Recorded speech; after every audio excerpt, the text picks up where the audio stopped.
പെരുമ്പാവൂരിൽ വൻ ലഹരിവേട്ട 65 ഗ്രാം ഹെറോയിനുമായി 3 പേർ പിടിയിൽ. ASP ശക്തി സിംഗ് ആര്യയുടെ നേതൃത്വത്തിലുള്ള പ്രത്യേക അന്വേഷണ സംഘമാണ് പ്രതികളെ പിടികൂടിയത്. പെരുമ്പാവൂരിൽ 5 ലക്ഷത്തോളം രൂപ വരുന്ന 65 ഗ്രാം ഹെറോയിനുമായിട്ടാണ് 3 പേർ പിടിയിലായത്.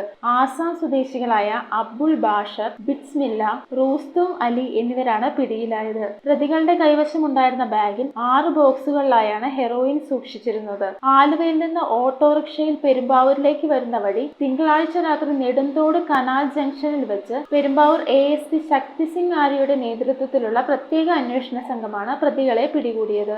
ഈ പ്രദേശത്തെ കമ്പനികളിൽ തൊഴിലാളികളെ കോൺട്രാക്ട് അടിസ്ഥാനത്തിൽ നൽകുന്നയാളാണ് അബുൾ ബാഷർ. തൊഴിലാളികൾക്ക് കൂലിക്ക് പകരം ഹെറോയിൻ നൽകുന്നതാണ് ഇയാളുടെ പതിവെന്ന് നാട്ടുകാർ പറയുന്നു. 2025-ൽ 2ാം തവണയാണ് ഇയാൾ സമാനമായ കേസിൽ പോലീസിന്റെ പിടിയിലാകുന്നത്. അതിഥി തൊഴിലാളികൾക്കിടയിൽ ലഹരി വിൽപ്പന നടത്തുന്ന മുഖ്യ കണ്ണികളിൽ ഒരാളാണ് അബുൾ ബാഷർ. സംഭവത്തിൽ കൂടുതൽ അന്വേഷണം നടത്തുമെന്നും കൂടുതൽ പേർ ഉൾപ്പെട്ടിട്ടുണ്ടോ എന്നുള്ളത് പരിശോധിക്കുമെന്നും പോലീസ് വ്യക്തമാക്കി. 5 ദിവസത്തിനിടെ പെരുമ്പാവൂർ ASPയുടെ നേതൃത്വത്തിലുള്ള അന്വേഷണ സംഘം പിടികൂടുന്ന 2ാമത്തെ വലിയ കേസാണിത്. News bureau, Perumbavoor. പിണറായി വിജയൻ സർക്കാർ 10ാം വർഷത്തിലേക്ക് പുരോഗതിയുടെ നവകേരളം സാധ്യമാക്കി.